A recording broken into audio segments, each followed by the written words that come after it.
There are moments when the person smiling across the table from you seems like the answer to every quiet doubt you've carried. Their words land just right. Their support feels effortless. And for a breath, you let yourself believe you've found someone solid. But what if that very moment is the beginning of a slow unraveling? Not because they're cruel, but because certain patterns in human nature move like hidden tides. Tides that pull trust out to sea before you realize the shore is gone. If you've ever felt the sting of misplaced confidence, stay with me. The fourth type I'm going to share is the one that lives closest to the people we love most, and the later insights cut deeper than the first. They're the kind that stay with you long after the video ends. If this way of looking at life resonates, I gently invite you to subscribe to Gwiguzi Strategic Wisdom, so these quiet truths keep finding you when you need them. Welcome back to Gwiguzi Strategic Wisdom. I'm David Welbeck, the writer behind this video. Today, we're sitting with a simple but unforgiving truth. There are 4 types of people you should never place your trust in. Not because the world is full of monsters, but because human nature follows laws older than any of us.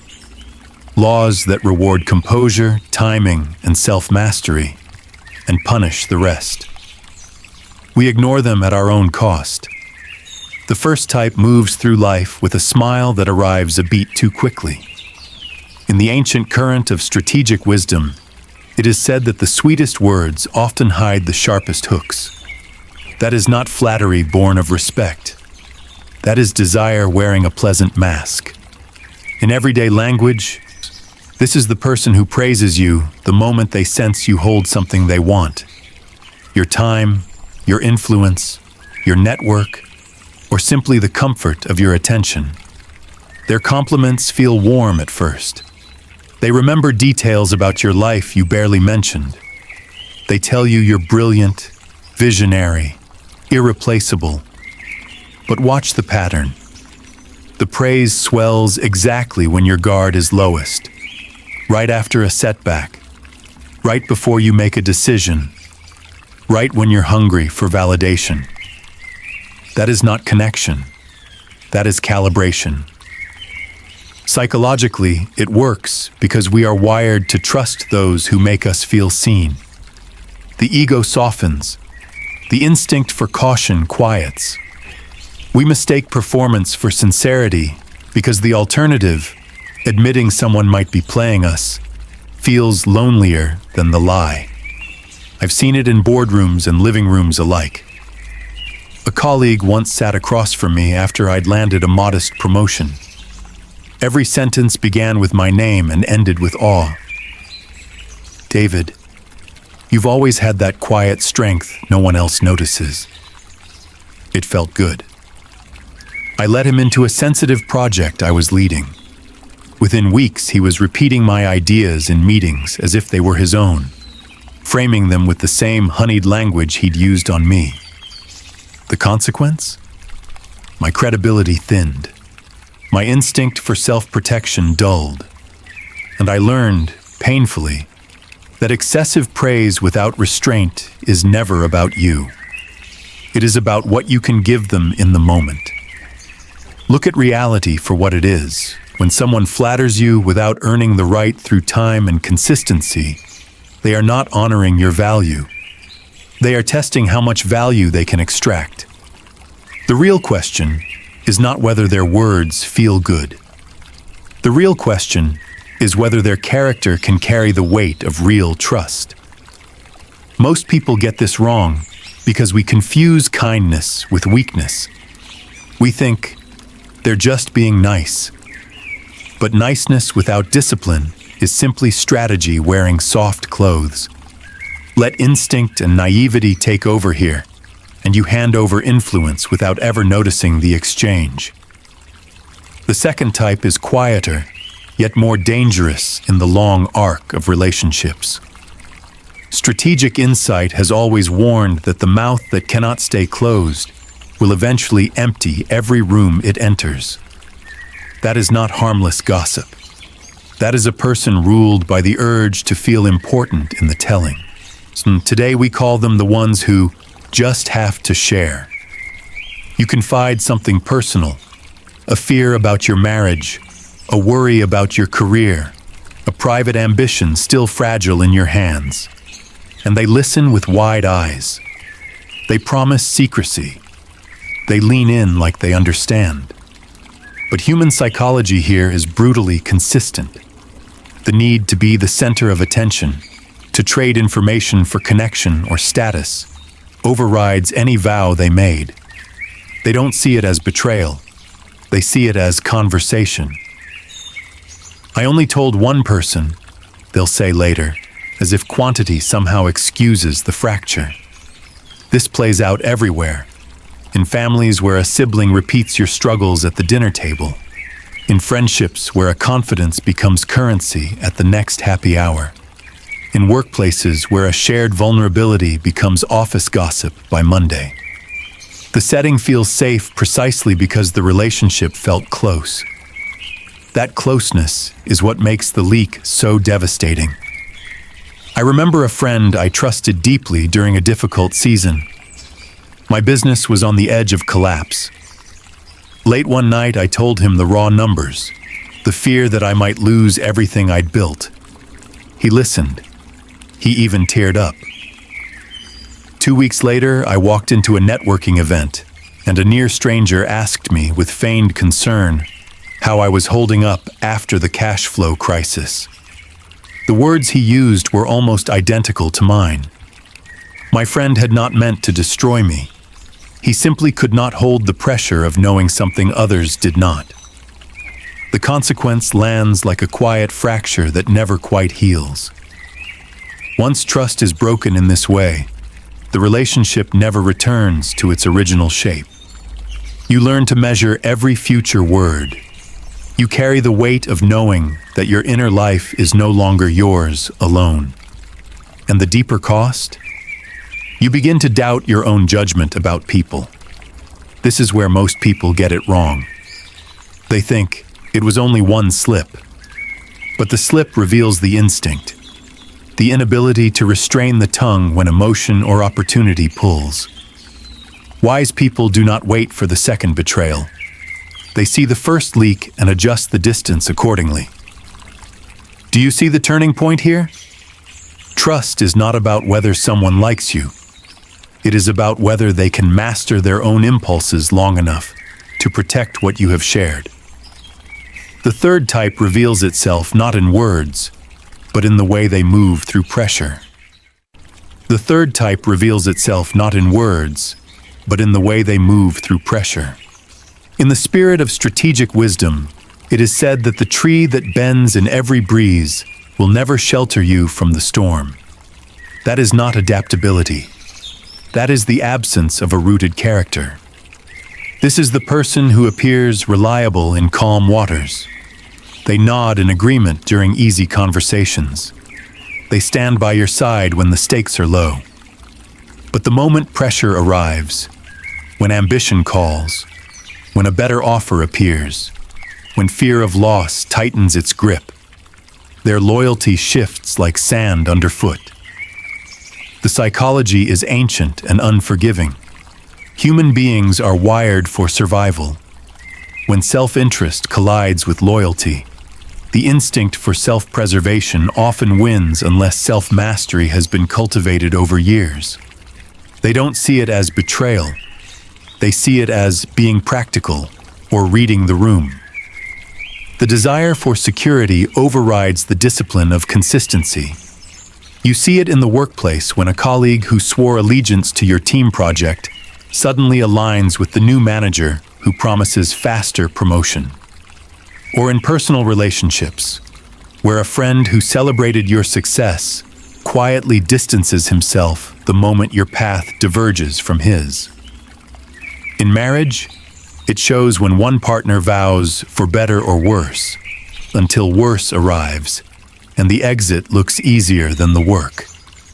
I once partnered with someone in a small venture we built from scratch. For 2 years, we shared late nights, risks, and the quiet hope of building something lasting. Then a larger company made him an offer that required him to walk away from our agreement. He didn't fight for our shared vision. He didn't even give me the courtesy of a hard conversation. He simply adjusted his story to fit the new opportunity. "It's just business," he said. The consequence was not only the loss of the venture, it was the erosion of my belief that shared history could anchor someone when temptation or pressure pulled. I learned that consistency under pressure is rarer than talent or charm. This is where most people get it wrong. They judge character by how someone behaves in good times. But character is revealed in the moment when self-control is tested. The real question is not whether they mean well when it's easy. The real question is whether they can restrain their instinct to pivot when the wind changes. Do you see the turning point here? Trust is not about pleasant agreement in sunlight. It is about whether someone can hold their ground when the storm tests the depth of their roots. The fourth type is perhaps the most painful because it hides behind the mask of closeness. Strategic insight has long taught that the heart that envies in silence will one day poison the well it drinks from. That is not admiration gone wrong. That is desire twisted into resentment. In modern life, this is the person who seems genuinely happy for your wins, until those wins begin to outshine their own life. They smile at your promotion, toast your new relationship, listen to your stories of growth. But beneath the surface, comparison festers. Every step you take forward feels like a step they are falling behind. So they begin small sabotages, subtle doubts planted in conversations, helpful advice that actually undermines your confidence, and your quiet withdrawal that leaves you questioning yourself. The psychology here is rooted in the human drive for status and fairness. When someone's rise highlights our own stagnation, the ego seeks to restore balance, not by lifting itself, but by dimming the light of the other. It is rarely conscious at first. It starts as a fleeting thought. Why them and not me? Then it grows into action disguised as concern. This plays out in families where a sibling quietly discourages your bold career move because it makes their safer path look small. In friendships forged in hardship, where one person's breakthrough creates an invisible rift. In romantic partnerships, where one partner's personal evolution threatens the old dynamic they once controlled. The consequence is insidious.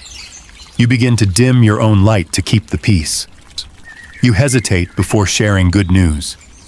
You second-guess your ambition because you sense the subtle resistance. And slowly, you lose pieces of yourself trying to protect a relationship that was never built on mutual elevation. Look at reality for what it is. Envy disguised as support is one of the quietest thieves of joy and clarity. It does not announce itself with anger. It arrives with a gentle smile and a soft, "I'm just worried about you." Wise people learn to notice the pattern. The congratulations that feel slightly forced. The questions that probe for weakness rather than strength. The sudden silence when your life begins to expand. It is not because they are bad people. It is because they have not yet mastered the inner discipline that turns comparison into inspiration instead of corrosion. Now we come to the quieter truth that ties all four together. These patterns are not rare exceptions. They are expressions of ordinary human nature when left untrained. The flatterer follows the instinct of desire. The one who leaks secrets follows the instinct of importance. The one who shifts under pressure follows the instinct of self-preservation. The one who envies follows the instinct of comparison. Each of them reveals the same deeper mechanism, the absence of self-mastery. What truly reveals a fake person? It is not one dramatic lie or one obvious betrayal. It is the steady pattern of behavior that places their immediate comfort, status, or impulse above the quiet contract of trust. A wise person does not watch for perfection. They watch for consistency between words and actions when no one is looking, when pressure rises, when opportunity knocks, when silence would be easier than honesty. Why do so many people mistake performance for sincerity? Because we want to believe. Because hope feels better than caution. Because admitting that someone close might be operating from hidden motives forces us to examine our own instincts and the relationships we have allowed to grow unchecked. It is easier to keep believing than to adjust the distance. The mature person, the one who has lived long enough to see the cost of misjudged trust, is not a saint and not perfect. They are simply someone who has learned what matters. They know what to protect: their time, their inner peace, their long-term vision. They know what to let go of. Relationships that repeatedly test their composure or erode their clarity. They know when to wait, until patterns prove themselves over seasons, not moments. And they know when to act. The instant instinct signals that self-control is absent in the other. In the end, trust is not a gift you hand out freely. It is a measured exchange earned through time, pressure, and the daily practice of restraint. When you place it only where it can be held with discipline, you do not become cynical. You become free to build deeper connections with those rare people who have done the inner work, free to move through life with clearer eyes, and free from the quiet regret that follows every misplaced confidence. Thank you for staying with me until the end. These are not easy truths, but they are the ones that shape a life lived with strategy and heart. This has been Guiguzi Strategic Wisdom. I'm David Welbeck, the writer behind these videos. I'll see you in the next one. If these reflections on human nature and the quiet rules of trust speak to you, consider subscribing so the next insight finds you when you need it. Share this with someone whose judgment you respect. Perhaps they are navigating the same patterns right now. And if you feel moved, leave a comment about a moment when you learned one of these lessons the hard way. Your experience may become the turning point for someone else on this journey. Until then, guard your trust with the same care you guard your time. It is, after all, the same thing.